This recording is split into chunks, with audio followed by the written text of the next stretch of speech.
Good evening, everyone. I hope everyone is doing well this evening, and welcome to Nordic Inclusify's the great Nordic diversity, equity, and inclusion discussion tonight.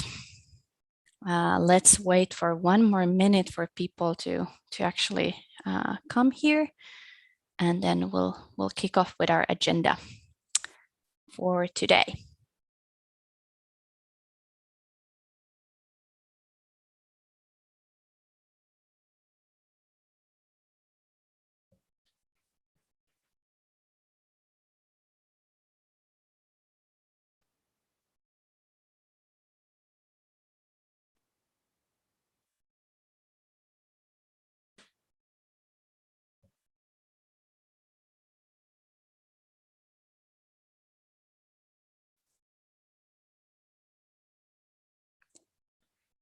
All right, I think time to get started with our agenda today. So welcome everyone on behalf of Nordic Inclusify to this great Nordic diversity, equity, and inclusion discussion tonight.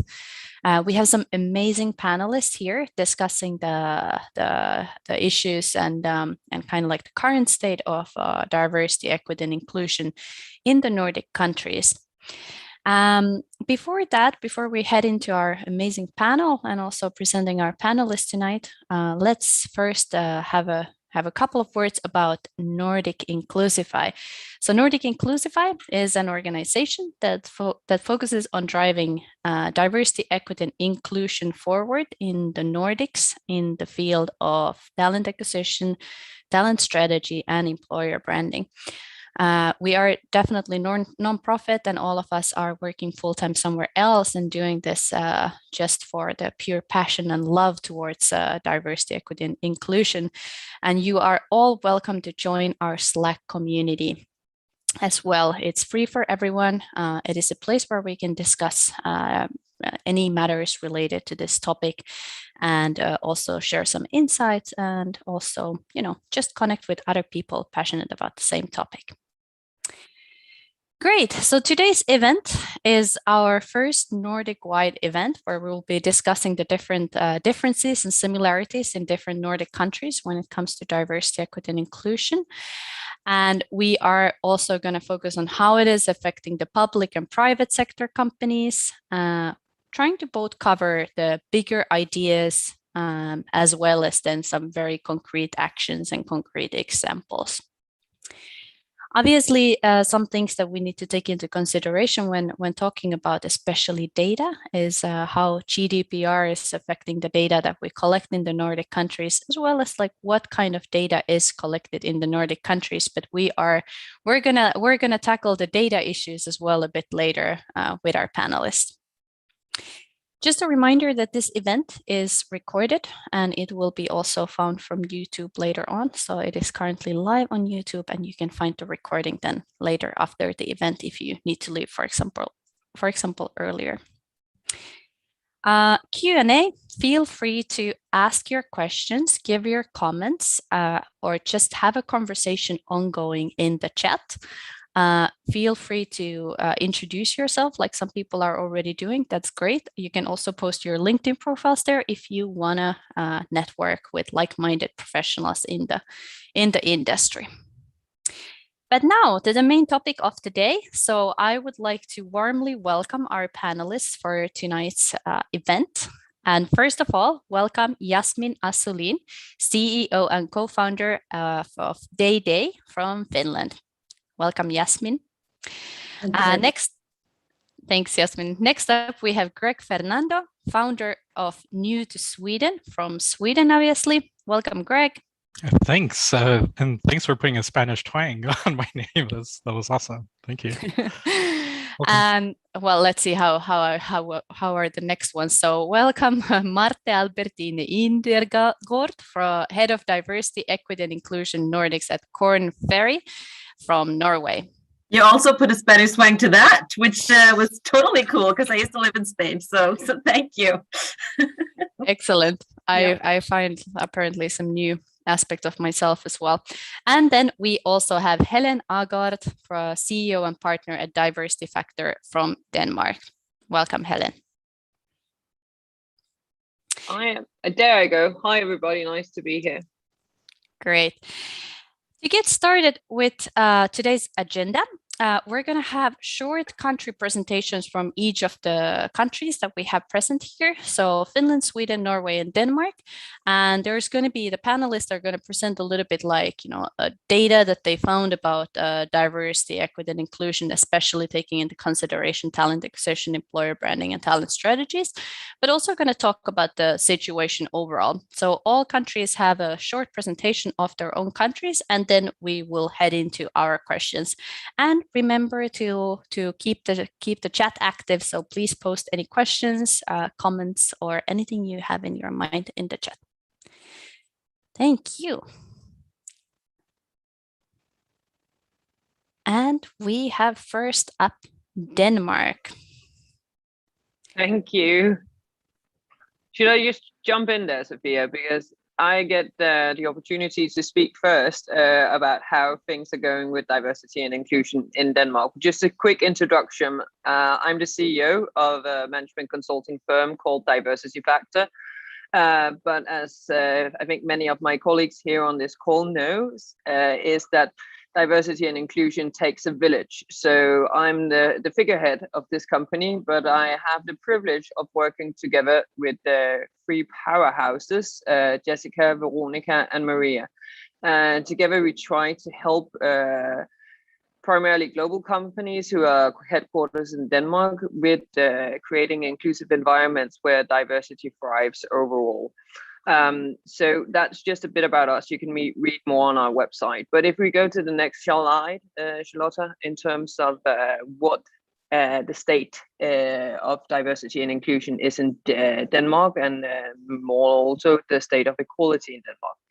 So I just put in some myths that we kind of like to praise ourselves with as Danes, because equality is something we have achieved, we often say, a long time ago. We run everything on pure competencies, and there is nothing in this state of the union that is called bias, privilege, and so forth. Also, we see racism as an individual issue and not a structural issue. It's the person who is a bad person, and it's not something that is ingrained in our culture. And lastly, but not leastly, we praise ourselves by giving LGBT community members the opportunity to be married in a church, for example. So what is really the issue with this diversity and inclusion game in Denmark? That's the overall myths in society, and of course that affects how organizations and businesses also work with diversity and inclusion. But as you can probably tell when I talk about myth, there is also some data points. So if we scroll back, here we go. Next slide, Charlotta. That's okay. You almost had me because I was bridging to what are then the data points. What is actually going on? Now I pulled just a couple of points here to say that the myths are myths for a reason. The last World Economic Forum gender gap analysis showed that we ranked number 14 in the world, primarily due to our gender pay gap, which is really, really big, 16%, but also the fact when you look at board positions, C-level positions, members of parliament, municipalities, and so forth, women are not that well represented. Secondly, last year, a study was conducted that looked into how many applications Muhammad has to send versus how many Martin has to send before being invited to an interview. And Muhammad has to send approximately 50% more. Secondly, 50% of all verbal attacks on social media are directed towards people with other ethnicities than Danish. Women also hold a fair amount of proportion of how they are perceived in terms of verbal attacks on social media. So it's not just an ethnicity or race issue, it's also related to sexism. Furthermore, we know, and we know this also from our own research that we do when we run inclusion surveys in businesses from our part, is that employees up to 70% say that they have experienced discrimination in their workplace, either due to gender, sexuality, or for every fifth of them, due to ethnicity. So there is probably something looming in our culture that has to do with racism, that has to do with sexism, that has to do with homophobia. And even though we gave the rights to members of the LGBT community to be married in a church, they can still meet a pastor who says, no, I do not want to. So data shows that we still have some time or some way to go and progress on this journey towards becoming a more inclusive society, and thereby also creating businesses that are more inclusive towards different diversity parameters. So that's it for me, just some data on Denmark. Looking forward to the discussion. Thank you so much, Helen. And I think next up we have Finland. Yeah. Hi, everybody. Can you hear me? Great. If you could move on to the next slide. Great. So hi, everybody. My name is Jasmina Sulin. My pronouns are she, her. I'm the CEO and co-founder of DEI, which is a Helsinki-based newly founded agency with DEI experts who have worked on this field for a longer time, but DEI was founded this year.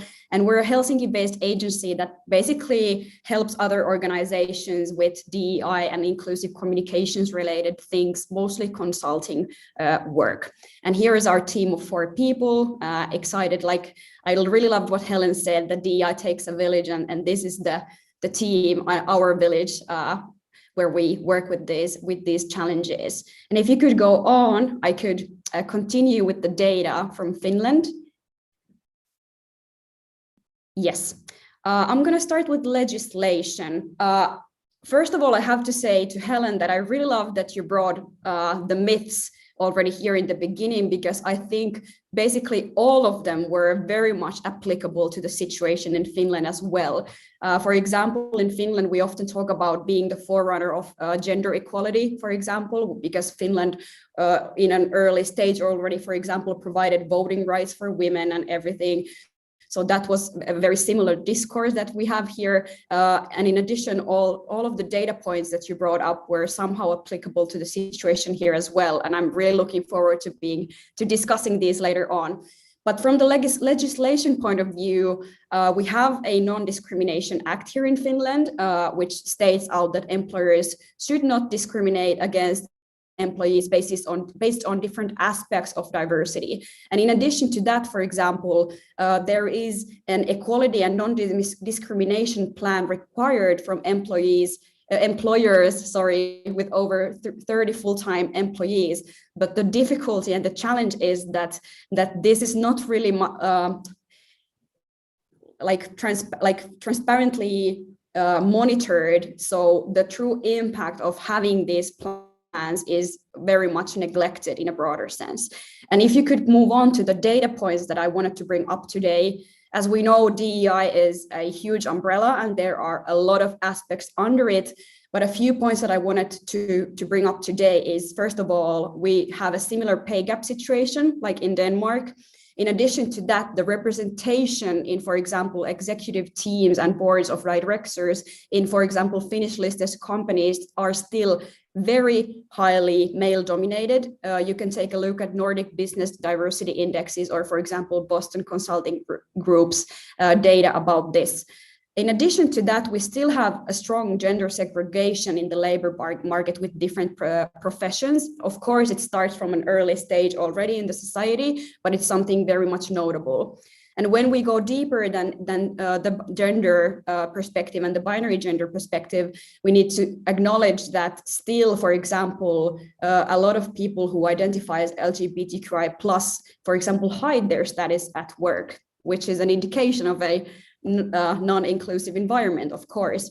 And in addition to that, still the majority of highly educated people with disabilities are excluded from the labor market, and the percentages are somewhere close to 80%. And from some situation, I heard that the comparison, for example, to Sweden is that Sweden is like doing 50% better basically than Finland. And I would like to discuss this later on with Greg, for example. But with my last slide, if you could go forward, Charlotta.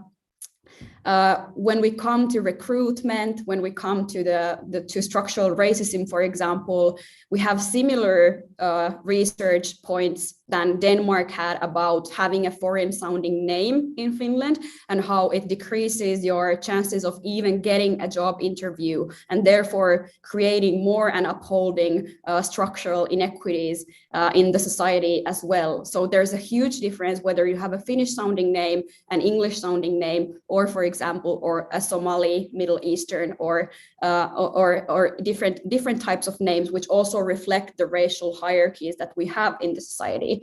In addition to that, the unemployment rates between foreign backgrounded people are significantly higher than among the population as a whole. And in 2018, Finland was actually among the most racist countries in the European Union as a whole, according to the European Agency for Fundamental Rights. So pretty much like in Denmark, we still have a lot to do. There's strong discourse about being the forerunner of equality, equity, inclusion, but looking forward to hearing about Norway and Sweden, and looking forward for the discussion. Thank you. Thank you so much, Yasmin. And next up, we have Norway and Marte. Thank you, Sophia. Just pull down.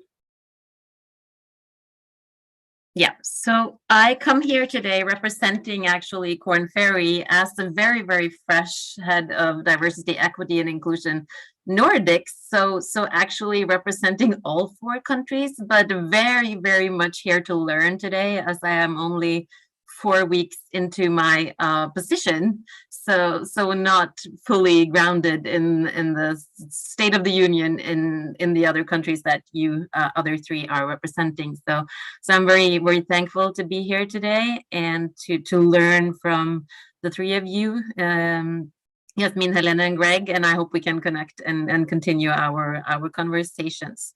So Korn Ferry is a global consultancy firm, and we aim to unleash the potential of organizations through people. And people come in all shapes and sizes. So that is why I am passionately just really about diversity, equity, and inclusion. I come from another a global consultancy firm, and I have 12 years now of professional services experience. But before that, I've also worked in other kinds of positions with, for example, trying to improve the rights of prostitutes and youth who are in trouble. So that's a little bit about my background. I belong to the LGBT community myself. I am married to my lovely wife, and together we have 3 children. So that is a little bit about my intrinsic motivation to be here. And if you want to proceed, Sophia. So Norway has an updated legislation when it comes to equality and anti-discrimination. I think it is among the sharpest and clearest in Europe, at least at the moment, but that doesn't mean it is perfect. It does mean that all employers with more than 50 employees are bound to research and report on the state in their organizations on DEI issues, not counting ethnicities and such, but just kind of analyzing how are we doing on anti-discrimination, how are we doing on equality efforts and such. So it's about analyzing status quo. It's about then creating efforts to improve inequities that are found, and then it's about measuring those and then publishing those in annual reports. So there is actually a claim to publish what you find. And when it comes to gender pay gap, that is due bi-yearly. So as this is a quite new legislation, most companies in Norway are due to report on gender pay gap this year. And you can move on to the next slide, because I think it has created quite a bit of a stir. It's not everything in the legislation that is new. I mean, companies have had to do this for many years, but now it's very clear that there's a lot of publicity around it, and there's a lot of hype that you need to be open about it. And then it's gotten pretty clear that companies don't really know how to act around it. And Equal Pay Day is something that was all over LinkedIn for the past few weeks. And for Norway's sake, that was yesterday. It means that when it comes to binary gender, male, female, that was yesterday in terms of the calendar year, that women now are basically working for free the rest of the year if we're talking about equal pay. And so the number for Norway on total cash pay, which includes also bonuses, is 10.3%. And that is, of course, not an easy number to dissect. I mean, there are a lot of things, we can get into that later perhaps, but all in all, this is the number for Norway. And when it comes to our legislation, my impression is that a lot of companies are a little bit at a loss of how to get into this material, because we do have, I think, perhaps a naive belief that we're so good at this, you know, we are so equal, everybody has equal rights in Norway, so we don't really need to worry. And then we look at the numbers and it's not really true. So I think that our identity is making us suffer a little bit about getting to the concrete business of actually fixing what is wrong. So that's a little bit about the situation in Norway. And I am very much looking forward to discussing everything with the rest of you. Thank you. And this is Korn Ferry's kind of really key message out there. It's like, do your organization want to just survive, or do you want to thrive in this field? So I just think it's important to put that out there. Great. Thank you so much, Marte. And next, Craig from Sweden. Hi, everybody. I think today's discussion is going to be really interesting because I have a feeling we're just going to mirror a lot of what everybody else is saying. I think a lot of statistics are going to mirror as well. Charlotte, I think we can keep going. I'm terrible at introductions, so I'm going to have to read my introduction because I'm terrible at it. But New to Sweden is a nonprofit organization working to create a diverse, equitable, and inclusive labor market in Sweden. We're a very young organization, so we just launched in the fall of 2020. But so far this year, we've had a lot of success working with different employers. We listed a few of them above here: Google, SEB, Tele2, the universities, Team Taylor. We're now going to start work with Vattenfall. We also work with newcomers and immigrants, so we try to elevate their job profile so they can also enter the labor market on a higher footing. And we do that through a series of webinars, community pages, LinkedIn Live events, which Jasmine's going to participate in next week. We do some in-person training as well, and we're now partnering with Microsoft Reactor on that. And lastly, we're starting a new diversity campaign, like a public campaign. So we just finished filming. We're partnering with several marketing agencies as well as a film studio, and we're launching a public campaign next year to sort of soft sell the idea of diversity to the rest of Sweden. This is our team. I'm really proud of this team. I think everybody's proud of their teams as well. We're really happy to say that we've actually just grown. So now we're at 13 or 14 people who are volunteering a lot of their time. Some of them are getting paid, but some of them are volunteering for our organization. We're really happy about it. They all come from different countries. I think only 2 of them come from the same country, Indonesia, but the rest all come from different countries. So what I like to say is that if we can do it, you can do it too. There's absolutely no reason for it, and we're thriving. So Sweden's current state. Usually I make this into a quiz, but I don't know who to ask here. If you guys want to write in the chat, or if you just want to guess, maybe some of the speakers today can try. You're spoiling it, Charlotte. It's okay.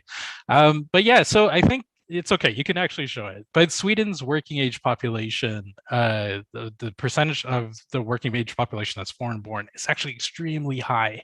So 24%. And I don't think a lot of people know that. And usually when we present this kind of information to native Swedes, they're usually shocked by it as well. We usually get guesses around 5 to 10%, not 24% or 1 in 4. And we'll talk about how that's mirrored in the office environment as well later on. We can move on to so what percentage of Sweden's population is foreign-born and the child is someone foreign-born? This is actually quite high too. It's 33.5%, which is 1 in every 3 people have some sort of foreign heritage. And if you think about it as well, in the cities, that's much higher. We ran, a quick study of Stockholm and the Södertälje regions, and it's at 48%. So 1 in every 2. So it's extremely high. And Swedish companies are starting to realize the importance of improving their cultural diversity and inclusion strategies. I think we can say that Sweden's quite strong, or their programs are quite strong when it comes to gender diversity and other forms of diversity. But as we'll see with some stats, they're not actually very advanced themselves. But I think because of the advent of what happened to George Floyd, I think there has been some more discussion to racial and cultural diversity as well. And here's the negative slide. So this is the really depressing one. Foreign-born unemployment is over 6 times higher than the unemployment rate for native Swedes. It's 3% to 17%. Sweden ranks 3rd last when it comes to foreign-born employment rates amongst OECD countries. The other Nordics are not doing so well themselves. I have that written somewhere else. We can refer to it a little bit later, but Finland, Norway, Denmark aren't doing so great. And this is a very depressing stat that I just saw the other day. This came out, there's a VC firm called Unconventional Ventures here, and they recently just put out the study. But in 2020, all women-founded startups raised just 0.7% of investment in the Nordics.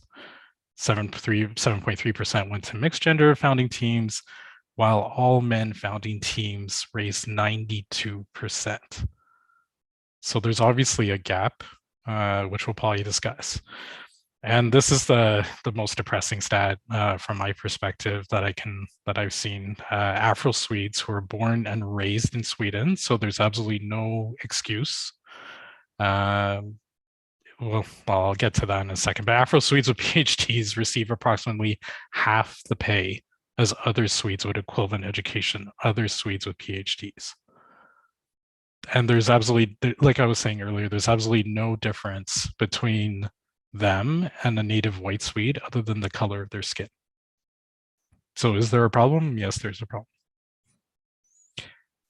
Okay, I think that's it. That sums it up for Sweden.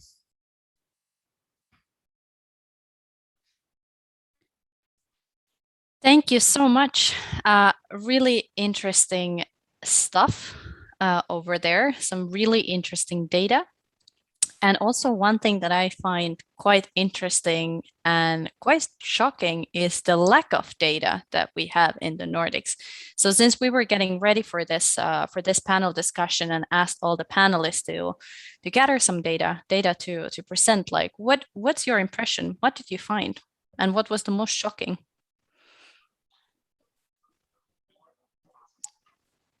Who wants to start?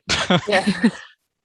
No, I think, and we discussed this also when we met up before the panel debate, is that there is just a lack of data overall. This is not something that we track. This is not something that we measure. We all have different legislations, as Marta presented from Norway. We also have data collection in terms of gender gaps on board levels, in terms of representation here for listed companies in Denmark, for example. But it's not a combined data set. There's no way to benchmark it towards others either. So you can't track progress also. But I think it speaks to the fact that we do not take this seriously. Because if you look at any company or if you look at any organization and so forth, what is being measured is what's being done. So if we don't track data on this and we don't measure it, it's because it doesn't hold value to us. It's not important to us. So I think that's the That's the worst thing about the lack of data, is that it sends a signal that this is not something that we are actually concerned about, or something that we find we have to move the needle on. I think the legislation coming out now, as Marta presented from Norway, but we also see legislation coming out of the EU, who's actually pushing for representation target, pushing for measuring progress and so forth, will help push the needle, and is also sending a signal to business, organization, politicians and so forth that this is an important topic that we need to measure. And I would also like to add, I agree with everything that you're saying, Helena, and I would just also like to add that the reason, or parts of the reason why we don't have more data, is that not that we don't think it's important, but it's also that we think it's uncomfortable, and we might be, afraid of what we might find. And as long as no one is pushing us to do it, we're not going to do it, because I think we're just a little bit afraid. And I totally agree with that, but diversity and inclusion is so uncomfortable, because we have to recognize that we're not equal, and that we hold biases and we hold privileges and so forth. Yeah, and here in the Nordics, that some of the similarities between us is that we are still quite homogenous as a society, and that allows us to stay silent until the minorities actually speak up. Yeah. But I think that's the issue right there, is that I don't know how it is in the rest of in your countries, but Sweden, like we were just pointing out, is not homogenous anymore, and it has not been for at least 10 years or more. So there is no excuse for it, unfortunately. And I think these statistics have to be more public so that people are aware that there is a little bit more beyond their bubble. That there are, 1 in 4 people of working age are foreign born in Sweden. And a lot of Swedes do not know that, because I live in downtown Stockholm, and in central Stockholm, you do not see that 24%. That 24% is segregated and lives outside of the city center. So I think there's a bubble there to burst as well. Definitely, and maybe I would like to add on that. Definitely agree with what is being measured is being what is being done as well. The problem in Finland, I think we still have regarding the data, I think we still have a lot of sensitivities regarding basically the collective history in Europe when it comes to collecting, for example, data about ethnicities or religion or different aspects of diversity. But in addition to that, it really resonated with me what you said about Finland also has a strong discourse about still being a small population, a very homogeneous population. And in addition to that, when it crashes with the discourse about Finland being the forerunner of equality, it makes talking about diversity, equity, and inclusion, about the structural barriers that we have here, it is super difficult for many organizations to engage in, unfortunately. And in order to be able to do systemic, sustainable diversity, equity, and inclusion work, we need to be able to recognize the barriers. But a lot of Finnish organizations are not yet at the point of wanting to recognize the barriers. So my 5 cents on this. I think it's a good 5 cents. And there was, I like to give this little personal example. So this was a few years ago when I was starting up another company, and I was at this entrepreneurial workshop, and I'll name them, but Invest Stockholm was there. and basically they gave this nice presentation, and they were talking about how Stockholm is this great place to invest in because it's so diverse and everything's equal, and that's why companies thrive here. But I think part of the conversation at that time was just revolving, like she was showing diversity slides, and all it was gender diversity was their only focus. And they didn't talk about any other kind of diversity. And all I had to do was look around the room, and there were at least 40 of us there, and they were all white. They were mostly male. There was only one other person of color, and he was Asian, and then there was myself. And you could just see that, no, like they're trying to sell this idea that Sweden and the rest of the Nordics is this great heaven or paradise. But unfortunately, there's a lot of problems underneath the surface. Yeah, I really love what you said about the DEI conversation being uncomfortable, because I feel like maybe in the Nordics we've been the forerunners in equality, and especially gender equality, and we must acknowledge the fact also that women are quite well represented when it comes to politics. They have a lot of rights. They have very good services for mothers, etc.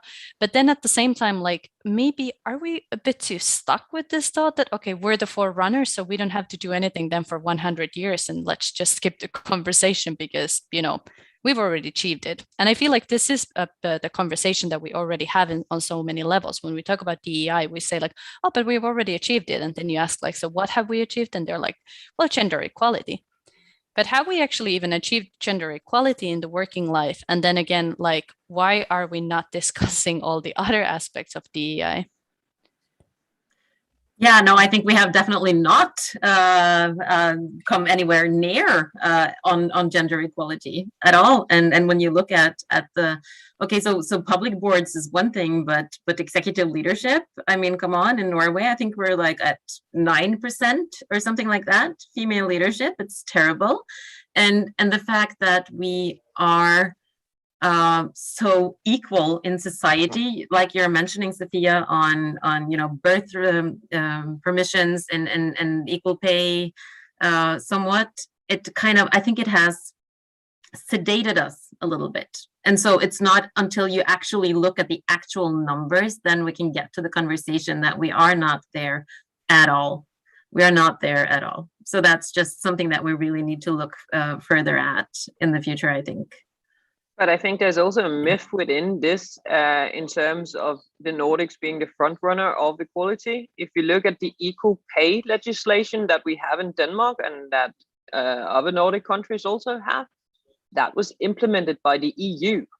That was not something we did in Denmark. That was legislation that was passed in Brussels. And then we had to implement it in Denmark because we're a member of the European Union. So that whole resting on the laurels things, and as Marta is discussing, is also filled with not just myths, but also untruth. We did not implement an equal pay legislation in Denmark. The EU did that for us. So it's nice and it's comfortable and it's safe to be in that place where we can say, okay, this is just about competencies and skills. You have all the opportunities in the world. We do not have the issues that they have in the US with race, or the issues that they have with sexuality in the Middle East. It's a nice space to be in. It's comfy, it's warm, it's safe. Yeah, and it's However, nice to rest here, right? So we don't really have to move the needle. And you don't have to, and you don't have to take that hard look in the mirror yourself and acknowledge the fact that just me personally, as a white woman with a master's degree from Copenhagen Business School, living on the right side of the tracks in Copenhagen, I have a huge amount of privilege, and I have to own up to that every day and act as an ally towards those that don't have that privilege. And that can sometimes just be hard for me as a D&I consultant, because I'm constantly faced with my own privilege. So going out and having that conversation with, for example, a white heterosexual cis male, age 42, I get that that's going to be a really, really tough conversation, but that is the conversation that we need to have. Exactly. And maybe just to add on that, I think in Finland too, it's easy to rely on the whataboutism side of things. So, okay, so in Finland, we have this thing, like this thing is okay regarding gender equality. What about country X? Why are you not talking about country or continent X's problems? But then again, when we look at the data from Finland, especially like, okay, it's like, I like to think about it as a diversity triangle. So when we look into institutions or organizations, you might have, for example, gender diversity represented, but the higher you go in the triangle, the diversity starts to reduce like tremendously. And the same thing applies to other aspects of diversity as well. So like in addition to just looking at the DEI numbers, I would like to see us looking more into the power structures and the power representation, like the how decision-making power is distributed in different organizations. And I think we are still a bit far away from that in Finland, at least.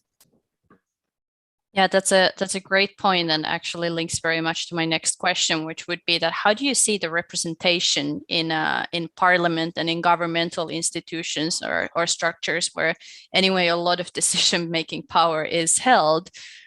Do you see that that it is changing? Do you see that there is diversity? Do you see that there's inclusion, or is the representation still in the hands of white male, for example? I don't know who wants to go first. I can just make a very brief comment on account of Norway. I think when it comes to our parliament and our public, we have great representation of gender and also increasing representation of ethnic minorities, which is great. I love the development that we're seeing, but it's not transferring to private businesses at all. We are definitely not seeing the same where the money lies, so to speak. So yeah, just a reference from Norway. I'm curious to hear about the other 3 countries. Yeah, I think in terms of that, we are moving. We just had an election for municipalities yesterday, actually in Copenhagen, and the needle is moving in terms of gender representation as such, and more females are becoming mayors. For example, we saw that from the election yesterday. And we do also have a female prime minister and so forth, and there is ethnic representation in parliament, and there's also sexual representation in parliament and so forth. However, what always strikes me when we talk about representation is that that is not the target in itself, because they may be allowed to be there, but do we actually hear them? Can they speak up? Is that representation translating into true inclusion and belonging? And do these minorities, women are not a minority, but do the minorities, for example, in terms of ethnicity, sexuality, and so forth, one thing is to have a seat at the table, but are they also heard at that table? And that I am not so sure about in terms of both municipalities, parliament, and so forth. And latest, we just had a big scandal in terms of the pandemic and COVID here in Denmark, where it was very, very clear that the government didn't have psychological safety in the room or in their organization, because people were afraid to raise their hand and say there is something wrong with the decision we're making right now, which translated into a huge public scandal, and a whole business was actually killed because of it in Denmark. But so we can talk a lot about representation, but is there inclusion? Do we actually hear these voices? And if we talk about moving the needle on representation, yes, we are progressing. But in terms of moving the needle on inclusion, we're way behind on that one in Denmark. Yeah, if I could continue shortly from that, I think a very similar situation in Finland. Finland has been on the news a lot during the past few years because of our Prime Minister Sanna Marin and our female-led government and everything, which is great. But then again, for example, what I have been thinking about regarding our government, even during Sanna Marin's times, is that the way, for example, the media frames her and the women of our government and how they criticize them is coming from a very different lens than, for example, how they criticize and pick up on some things with, for example, male politicians. So still like a lot of room of improvement from many sides. And but other than that, I think we have a very similar situation in Finland. And it's great to see more representation in the public institutions as well, but doesn't necessarily mean that everything is equitable, psychologically safe, or inclusive. No. And I can just quickly say as well, there is more representation. I think we're echoing each of your countries in terms of both gender diversity as well as ethnic diversity in parliaments, but I don't see it translated to policies yet, or strong policies yet. But hopefully that's coming soon. Great points. then if we move from the public sector a bit towards the private sector, I work in tech recruitment, so helping companies to build recruitment strategies, and especially in the tech sector. In the tech sector, it has been kind of like it's becoming a norm that you don't really ask people about, like, for example, their language skills, because English is the language in technology. But then a lot of tech companies are struggling with for example, gender diversity and attracting more women in their jobs. But then one thing that I see is that they often make these very great statements that, okay, like, we need to increase the percentage of internationals in the company, or we need to increase the percentage of women in the company. Whereas we don't very much talk about age diversity, or we don't talk about disabled people. But what is often lacking is the concrete actions. So there are a lot of great statements. There's a lot of great, like, manifestos, like, what do we want to achieve?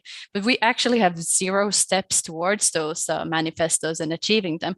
So what I'm thinking is, like, have you seen any great examples of companies who have actually managed to set a goal and really to achieve it? And how was it possible? I can go on the negative side, but unfortunately, but out of the companies that we've spoken to so far, we haven't found any that have so far tied diversity targets to their executive compensation or any sort of compensation package yet. And we know that's going to be one of the main drivers and one of the main solutions for any company down the road. So we have not come across that yet. There is a lot of companies are doing surveys, they're doing their audits, they're doing workshops now. And I think those are all great steps in the right direction, but it's not quite mature enough that they've tied, proper KPI, proper targets to management and compensation packages that I've seen.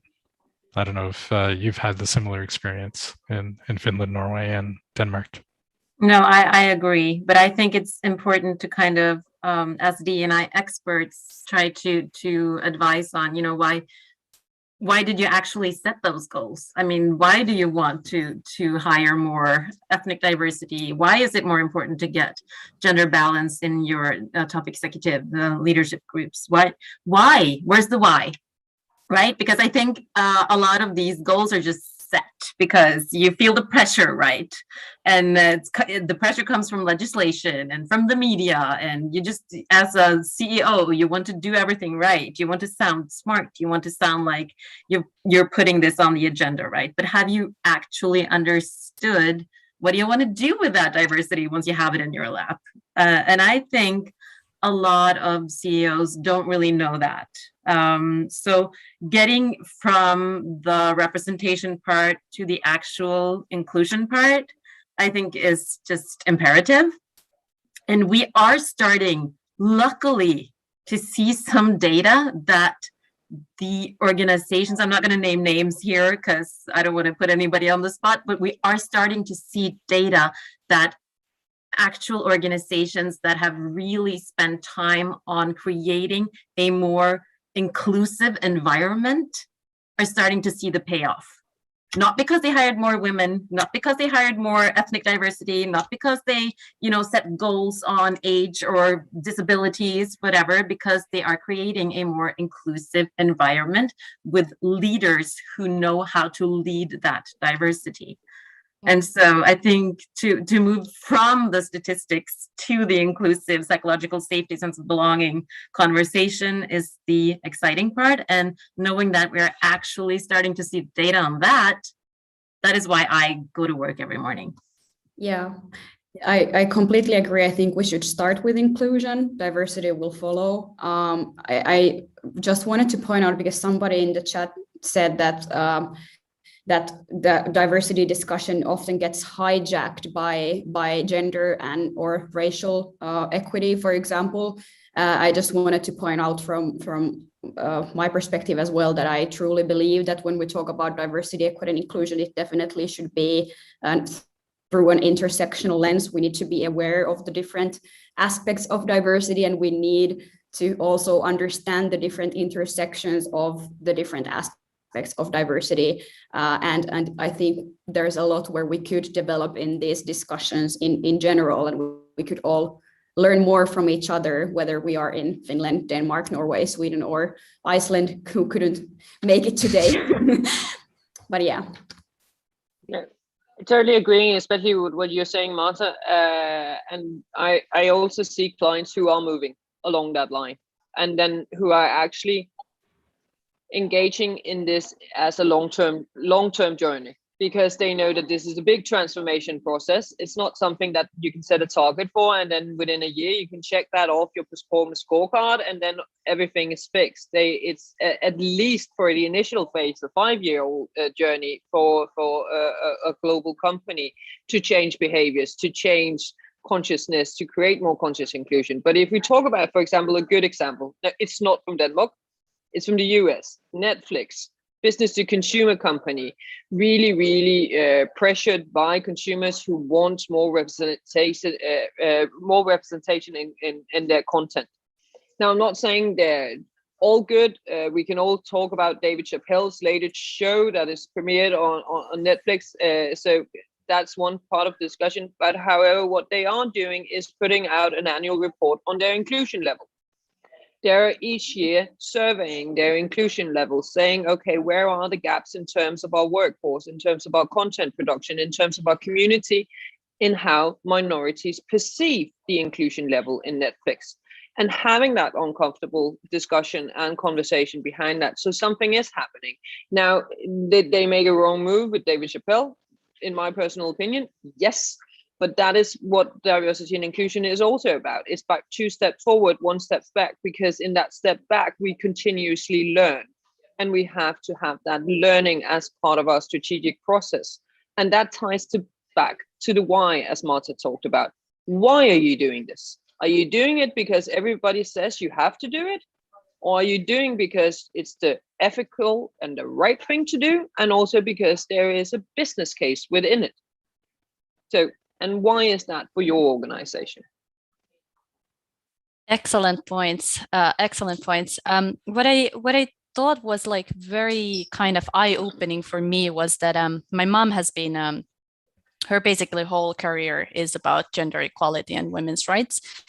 And she was telling me about, like, you know, how when women got elected to the parliament for the first time, they really started to make decisions for other women. So make sure that, you know, women are really, they get heard. And, you know, there was a lot of like legislation built in for single mothers or children born outside of marriage during that time, which was a scandal, obviously. And what I realized now was that when we talk about distribution of power in the world, and we talk about, like, you know, some people getting more power and some people getting all the time less and less power. And if we allow companies to build services or products that are built by, for example, one very homogenic team that consists of only one group, it's going to actually affect the distribution of power in a way that some people will still have more power and they're building more services for a smaller group of people, whereas others are getting completely neglected. Do you have any thoughts on this? Like, would you tend to agree or any disagreements there? I absolutely agree. And I don't know if you have heard the term the reference man, which is actually something that came out of toxology and something that was made as a benchmark to do research on how people can handle different kinds of medications. But since then, the reference man has been transformed into something that it's actually a reference man. I mean, the actual framework is a man. He's male. He's white, Caucasian, Western, about 1.80 centimeters high and weighs about 90 kilos or something like that. And it's not just toxology that uses that. It's you know, in terms of car safety. It's in terms of so many examples that you could use. So in terms of what you're saying, Sophia, I think that focusing on inclusive design, designing for minorities, not just the majority, there is so much power in that. There's so much power in thinking that we don't just design services and everything for the majority, because that excludes a lot of people, and it excludes women. I mean, I don't know the percentage by head, but if you're in traffic, I mean, I think you have so much more percentage of being killed because you're a woman, because airbags and everything was designed for men, right? And if you transfer that to power, I think it's just really, really, really important to remember that we should think about the whole population, not just the reference man. It's a really good point. And I just have a small example. I grew up in a very white community, in a very white country, initially when I was growing up in Canada. And all the Band-Aids were that skin color, like, the plasters when you get hurt. And for me, I would rather not put on that Band-Aid because of the contrast that it would show on my skin. So I would almost be like bleeding out, but I would not want to put that Band-Aid on because of that. And now, even to this day, for my children, it's hard to find, different colored Band-Aids. And like, it's just a small little example of how that inclusive design you were talking about, Marta, can really help and shape a person's life, because I always felt like I was outside, and I felt that way pretty much my entire life. And that's just like a small, I don't know if you want to call it a microaggression or not, but it was a small little thing that can really put you outside of that box, unfortunately. And so, to your point, Sophia, yes, if people thought a little bit more about, what sort of products we're putting out, how are things going, what sort of examples are we using when we try to model a product for a certain type of person? Let's be more inclusive of what we're doing, because then that will shape the future generations. Whether you know it or not, it's going to shape that future generation, how they think of themselves as well, and whether or not they feel included in society.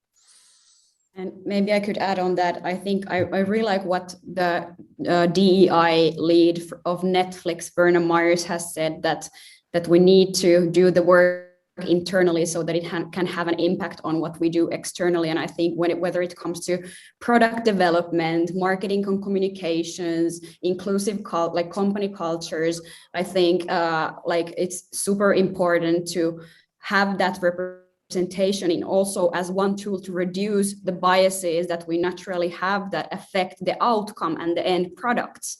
Like we talked about seat belts, or you talked about racially biased technology or biased algorithms, or whatever we are talking about.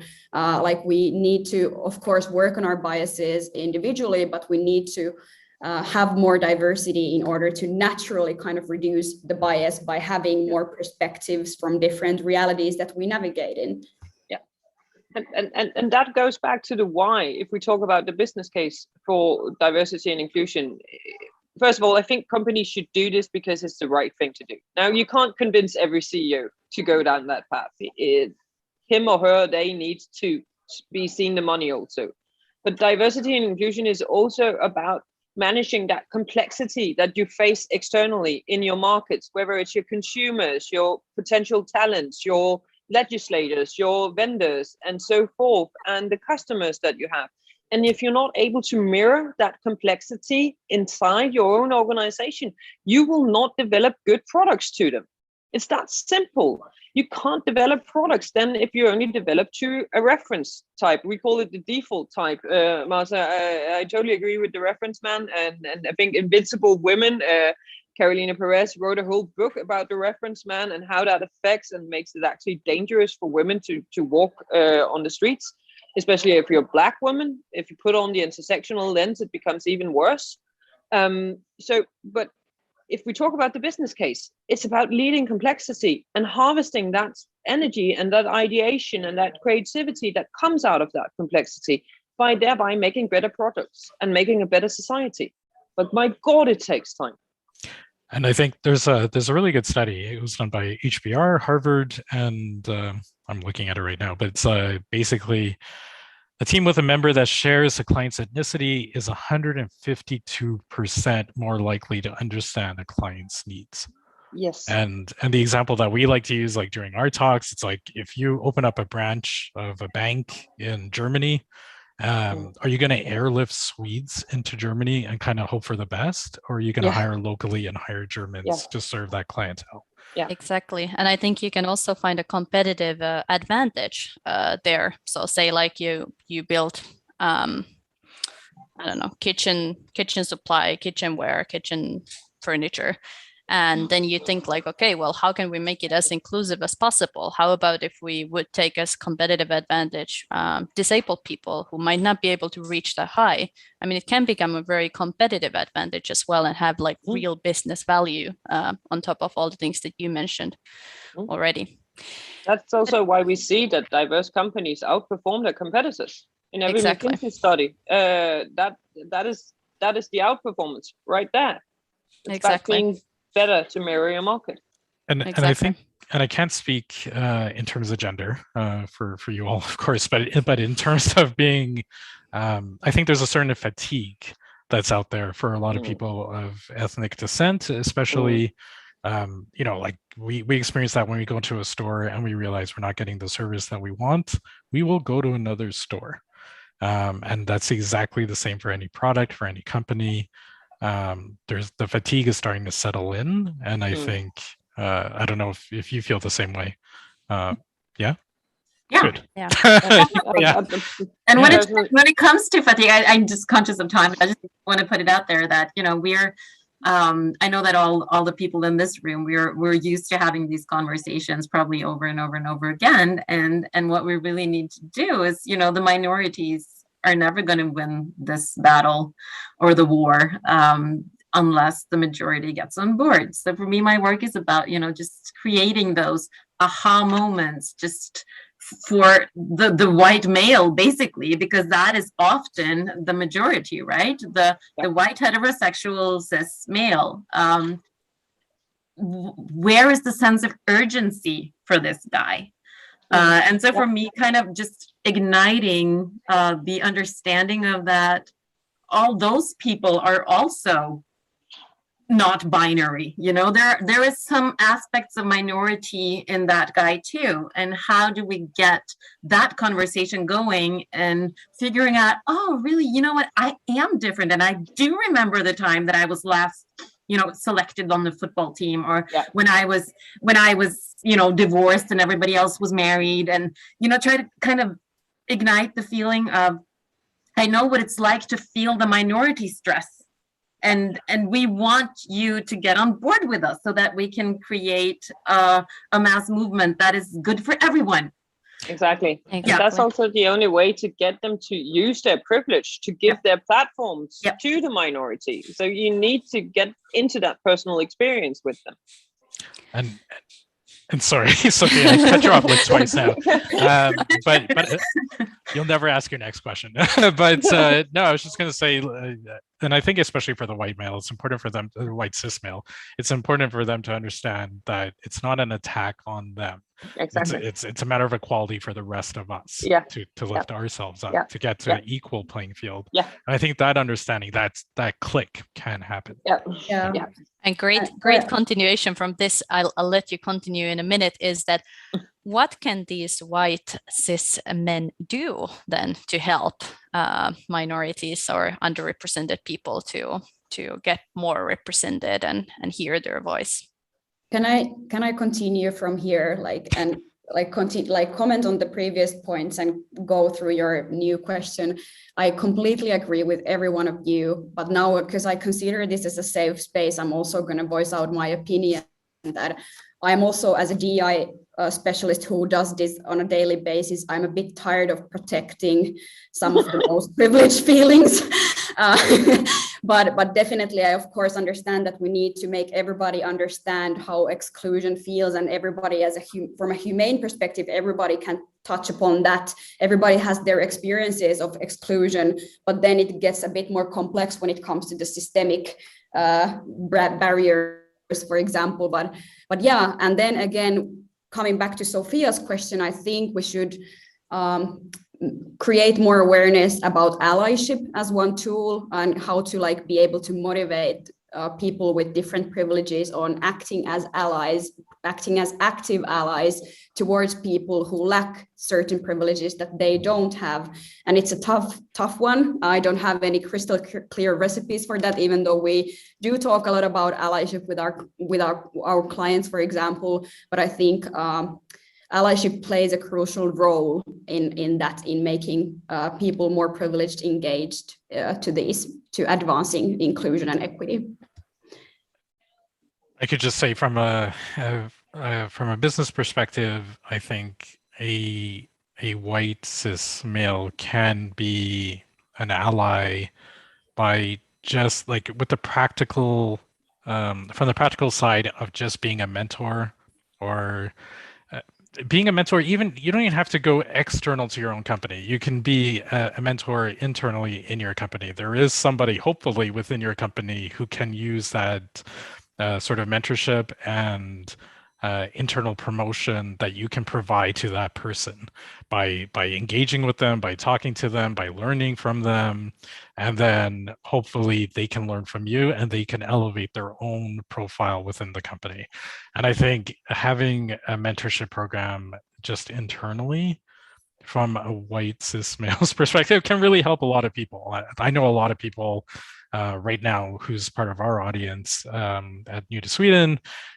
They would jump at a chance to be able to get that opportunity with somebody who has that sort of power. Cool. I just read a book called Good Guys. I had no plans of promoting it here, but I think it's a good book if you want to be a good male white cis ally. It has all the practical tips. And I'm just thinking, if I were to name the 3 top tips, if you want to move the needle on this as a part of any kind of majority, I think just cultivate curiosity. Just try to be humble and curious in your everyday life, in the encounters of people different than yourself, and look at your network. I mean, who is in your network? How many multicultural people do you actually know? How many people with a different religion do you actually know? How many gay people do you actually know? Who do you call your friends? And if it's like your day-to-day relationships are with people who are basically like yourself, then you should broaden your network, because there is so much to learn in interacting with people who are different in a safe space that is the privacy of your home, or in your just private life that is not in your business. And that is definitely transferable to working life. And then I think also my last advice is just, who can you lift up? Who can you define in your network, who you know, who can you do favors for that do not have the same rank and privilege that you do? Who can you help in their careers, and define at least 1 to 2 to 3 of them, and create actions on how you're going to do that. And if everybody in a majority did that, I think that would create a movement, actually. Excellent points. So can Helen, I just, go ahead. Yeah. Please, because I actually agree with all the positive, proactive advice. And I do that myself, but we had this discussion also prior, because D&I work can be really, really triggering when you work with it as a D&I consultant. But I have to echo Jasmine a bit, because I'm also so tired of discussing white fragility and white privilege. I sometimes tell my clients that the companies who win are the companies who are able to regulate themselves before they get regulated by others. And that is also what it comes down to in terms of you personally. You're not going to be the next CEO if you do not face up to this. Times are changing. So if you do not face your own, whether it's your white privilege, your male privilege, or as me, my white female privilege, that is big, by the way, also, because when we talk about diversity in Denmark, we talk about me. We don't talk about my colleague Jessica, who's BIPOC. It's not for her, it's just for me, because I'm white. So if you don't go into that conversation, you're not going to be the next CEO. And here's the catch. DEI work is so uncomfortable, and you have to be in that uncomfortable space for quite some time. I have a good friend, her name is Naima Yassin. She produces the podcast, A Seat at the Table, here in Denmark, where she talks about being BIPOC in Denmark. If there are any Danes on the call and you haven't heard A Seat at the Table, go podcast away right now. And she told me a couple of months ago, we were sitting at a coffee shop having a coffee, and she said, Helena, I need us to stay in this uncomfortable space. I need us to be here. We were discussing what happened after George Floyd and the last year of D&I work in Denmark. And she was like, I need us to continue staying here as long as possible. And at first, I have to admit, I didn't get it as such. And then I came home in my private space. We were having friends over for dinner. And my husband's friends were talking about, Helena, I am so tired of Me Too. I don't know how to navigate this. This is so uncomfortable for me. I don't know how to deal. And then it finally hit me what Naima was saying, because I needed those men to stay in that uncomfortable space in order to learn what Me Too was all about. Naima needs us to stay in that uncomfortable space of Black Lives Matter, for example, in order to learn. So, well, I'm all for the proactive, positive allyship, let's go, sponsorship and everything, and I will advise on that every day. There is also a moment of truth in this that these business leaders especially, but also everybody else has to own up to, that if you don't start regulating this, you will be regulated by others.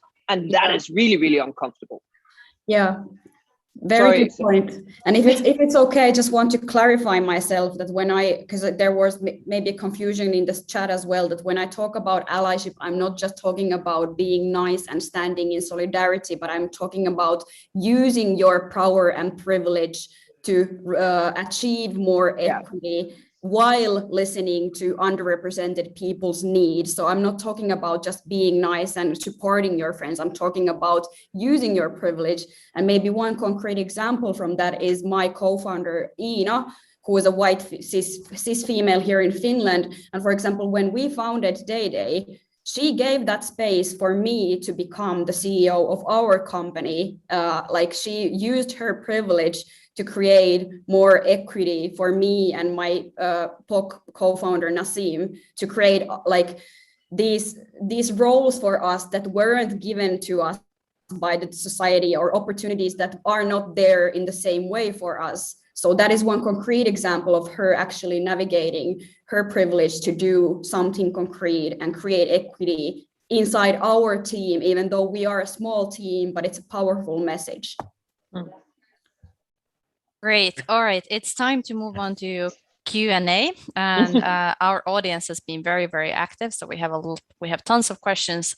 Let's try to cover all of them, but if unfortunately we don't have time for your question, then let's keep this conversation active on LinkedIn and in other social medias. All right, so first question. So Finland's LGBT population is also considered a touchy topic of conversation with top management. This person has asked companies where they apply to jobs, what is their anti-discrimination policies to non-binary and other LGBTQIA+ people like themselves? And the answer is, we do not concern ourselves with that since we follow the law. The law ensures you won't be discriminated. They just get uncomfortable and treat it as not a problem. So how can we make companies advance beyond that? We already got this under control. Can I answer to that from Finland's perspective? Go ahead. And I'm sure this is applicable to other countries as well, but that is one of the most common excuses in most of the organizations where we work in. But we follow the law, there is no problem. We treat everyone equally, there is no problem. We should not engage in this.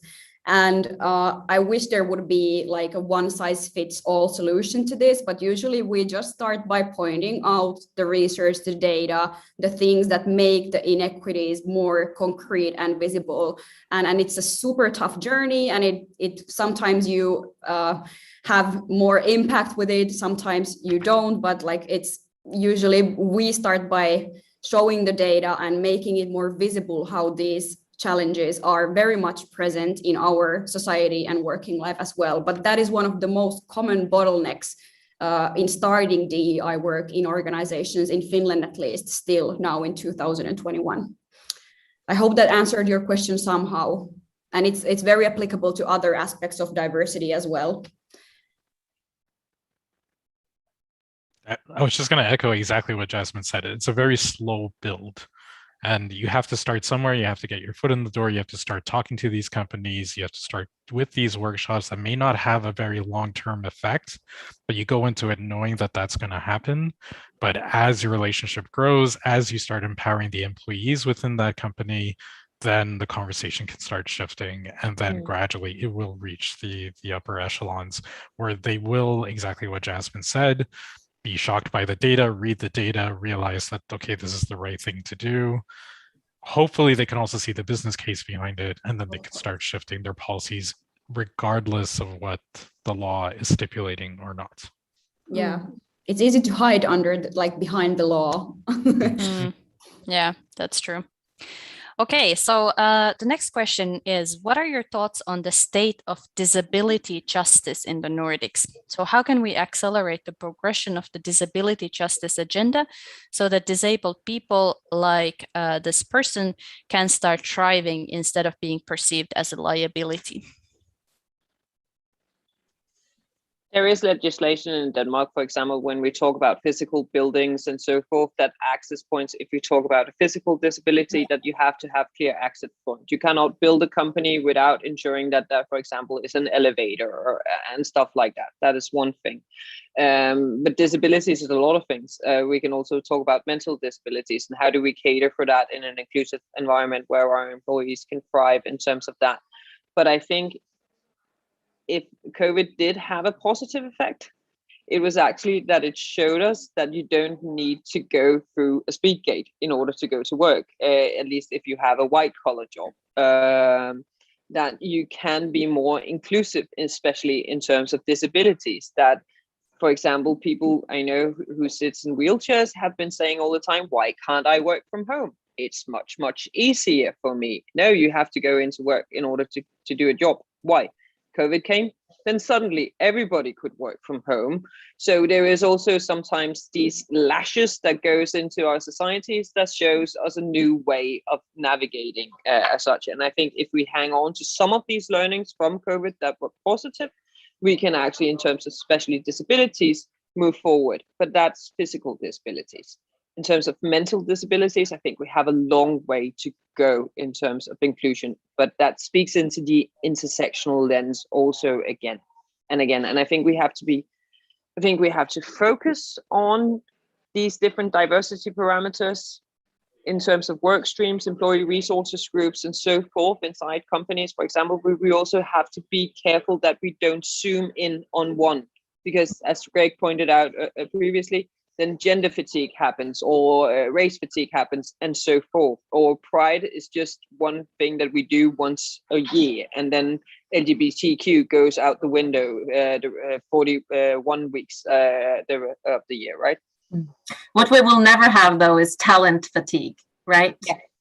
We will never experience talent fatigue, exactly, because we are desperate for talent. And so if we can learn to look beyond skin color or gender, disability, be it physical or mental, and actually get to the bottom of what this person's talent is, then I think that is solved. But it's not solved by forgetting intersectionality or forgetting the whole person, right? It's really rather about seeing the whole person and appreciating the perspectives that comes with that talent. So it's complex, and I don't have like a one answer with 3 lines underneath it, but I think, taking the focus away from the disability towards the talent is the way to start. But here I go again with my positive outlook, because I'm so sorry. That's my take on it. I think this is it's a good segue to the next question, being that we have a lot of lot of recruiters in our audience, and also we have a lot of recruiters also in the Nordic countries. And very often these recruiters don't come from any kind of underrepresented group, not necessarily. So what are some concrete tips that you could give to recruiters working in the field of recruitment and employer branding to really increase diversity, equity, and inclusion in the recruitment processes? Diverse recruitment panels. Excellent. Yeah, that's exactly it. That's it. Yeah. Diverse recruitment or blind recruiting, of course, you can do that, representation in employer branding and so forth, but diverse recruitment panels, for crying out loud. Why do you have one recruiter with their bias? 99% of our decisions are biased. You're not getting around your bias. That's not the issue. You can't remove them. So you need more eyes on deck or more eyes on the candidate. Diverse recruitment panels is a way to go. If that's too time consuming for you or too expensive, do blind recruitment, do case-based recruitment. Why are we still recruiting via LinkedIn? Can somebody please stop that? That is one big bias pool. Stop doing it. I echo that completely. One of our big complaints that we have when we speak to different organizations and we talk about in Sweden, especially, and I don't know how it is for the rest of the Nordics, but there's a statistics that goes around, but 6 or 7 in 10 of all hires here are done through networking. And it's kind of pointing out to what you were just talking about, Helen, with how LinkedIn works. Yeah. But examine your own network. I think Marta indicated this earlier as well. Look at your network, and if you do not have the demographics of your country reflected accurately, or or at least close, how are you supposed to be, like, first of all, eliminate referrals, eliminate any sort of thing like that? Because if you look at it, if that's your network, guess who's going to be hired? Yeah. So what's the point of referrals, really? If you really think about it deep down, what's the point of having a referral system? And it's only going to lead to a more homogenous work environment.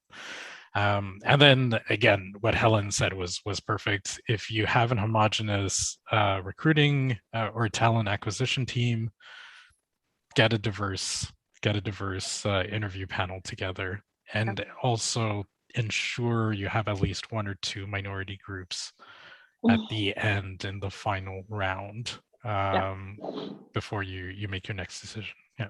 I completely agree with all of you, because we often talk about reducing bias in recruitment. And while it is a very crucial step, we need to be able to recognize and mitigate our biases, but we need those diverse recruiting panels as well to kind of like level up mitigating the bias in a more concrete way. But in addition to that, I think what I talk with a lot of recruiters here in Finland, that if you want to build more inclusive hiring processes, or if you want to, for example, hire more diverse talent, you need to go beyond your conventional ways. Like, it will be more difficult in the beginning, especially. It will take more time, and you need to accept that in a way and allocate the time and resources, because in the beginning especially it will be more challenging. And for example, what is happening now is that a lot of my people who are working in talent acquisition or recruitment, actually, when they want to get more diverse candidates in their recruiting pools, they might call me to ask, like, what can I do? Where can I find, for example, BIPOC talent in Finland? But I'm happy to help in those situations, because I can see that they are going beyond their conventional ways to find that talent. But then I just have to put it out there, if we're talking about talent, we can't just talk about hiring the talent. We really do need to talk about onboarding the talent. Of course. Developing the talent and retaining the talent. And that goes back to inclusivity. It's no point in hiring talent if you have no clue what to do with that diversity that you're getting into your organization. So, Exactly. Yeah, exactly. You will not be Great able to points. retain that talent if you don't work on inclusion and equitable talent Exactly. development. I 100% agree. Yeah. Okay, and next question that we have. So the DEI scene, at least in Finland, seems to be filling up quickly with anyone daring to say they're DEI experts, once again creating cliques only within a certain group of people, thereby creating a scenario where soon this field might be in need of DEI experts to diversify it. What can we do to not be the same as the thing we are criticizing in the society? Great question. Should I start from Finland's perspective? Yeah, okay. So I don't know where to start even, because the DEI field itself in Finland is relatively new, even though there have been different actors who have worked with these things for several years. We started to speak about DEI only maybe 5 years back, like more concretely. And of course, therefore, a lot of experts who are on the DEI field have come from different backgrounds. Did you get the recording? Yeah, okay, yeah. Sorry, that threw me off a little bit. But we have to understand that this, in a way, this like DEI expertise is not new itself in many like under many parts of the DEI umbrella. But then again, yeah, there is a lot of development to do in this field, because like we have talked about in the beginning, the DEI scene itself is still concentrating most on the binary gender perspective in Finland as well. We need to make it more intersectional. We need to be able to include more people from different aspects of diversity in this field. Definitely, I completely agree. And I think we need for the different small diversity, equity, and inclusion actors in this field to find their ways while we go further in the future. We need to find different ways to build equitable mentoring programs and career opportunities in order to develop this area of expertise and this scene to be more inclusive. So I hear you, and I completely agree. We need to check ourselves constantly too. I agree with everything Yasmin is saying. I think it's the same for Denmark. We are seeing this field booming, or not booming, but there are coming more and more players into the field, and we need to professionalize the field also. And as Yasmin is saying, we really need to check ourselves all the time. However, on a positive note, like Masa says, no, the great thing about seeing more players in this field actually is that competition is there. There are getting more players in the field because the market is there. And if you know, thing about business is that the more competition there is, the better, because the bigger the market. And now recording stopped. But when there is a market, it means that there is money being put into this. There is resources being put into this. Some people, some companies, some organizations are actually willing and going beyond to make a change. So seen in that light, it's a positive thing also. But yes, do we need to check ourselves? Do we need to be professional? Do we need to professionalize the field? Everything? Yes. But competition? Yay. Bigger market, more money, more change. I completely cake agree. for everyone. Yeah. If I could add one more point, is that we still, like, especially inside the DEI field, it's important for us to reflect how we benefit from the current systems in different ways. For example, how, for example, this field is very dominated by white cis females in Finland. Yeah. Then, for example, in my case, how my white passing privilege, for example, gives me some opportunities that, for example, Afro-Finns or Black people in Finland don't have. So it's about bringing that intersectionality also into this field in order to make it more sustainable and inclusive. Agree. Okay, final question.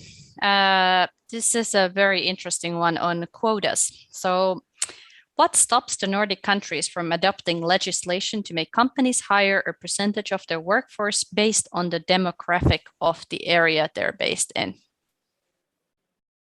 Could you repeat that?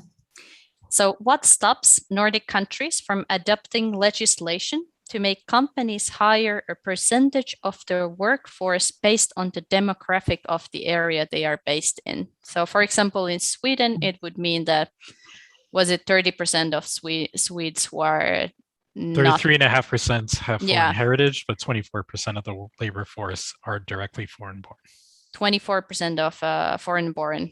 So basically, the legislation would tell that a company operating in that in Sweden would have to hire 24% of foreign-born.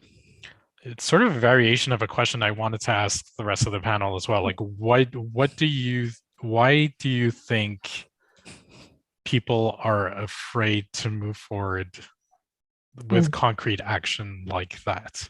Because I'm really generally curious. I would like to know if you have any theories on that. Yeah. We're talking about positive discrimination, kind of like we're talking about. I hate the word quotation. I won't use it. But yeah, I think that's something that is so, like, the outcome of it is so dependent of the maturity of the organization that has to kind of integrate the talent that arrives. So I think it's not a good measure by itself, only because if you just end up assimilating the talent anyway, you're not going to get the commercial potential that lies within that diversity, right? So, but if it's something that if you also work on the inclusivity and the behavioral change, the mindset change, then yeah, I'm not opposed to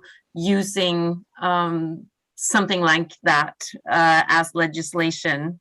But I think it has to be one piece of a puzzle. If it's the only piece of a puzzle, it's never going to work. It's just going to create a lot of conflict, and you're never going to see the results, which is just going to, make people say, "I told you so." It's not going to work. They weren't a good fit because the majority was a better fit. And so yeah, as one piece of a puzzle, it could work, but you have to always keep in mind working from both the structural side, the behavioral side, and the leadership side to make something like that work. Yeah, you don't want it to be force-fed. Yeah, final comments, but I just want to throw in my 2 cents on this. Like, how about tax benefits for companies that are truly hiring diversity? Yep, I get it, and it's powerful structures, and it could be powerful incentives. However, as Martha is alluding to, look, quotas is a political legislation thing. Companies just call them targets. They are not based on legislation. It's just targets on their performance scorecard. However, the companies who have, for example, a gender representation target, as some companies here in Denmark has to have, is also the company who has the hardest time with navigating this space because of gender fatigue or because other diversity parameters do not feel included and therefore a lot of change resistance builds up in the organization. As Martha says, go back to the inclusion level. It has to be one piece of the puzzle. Targets can be one piece of the puzzle. Quotas can be one piece of the puzzle, but it comes back to inclusion, sense of belonging, psychological safety. It's not going to stick otherwise. So I'm a bit on that side. Great. Greg and Yasmin, do you have any final thoughts on this? And then we finish with the event today.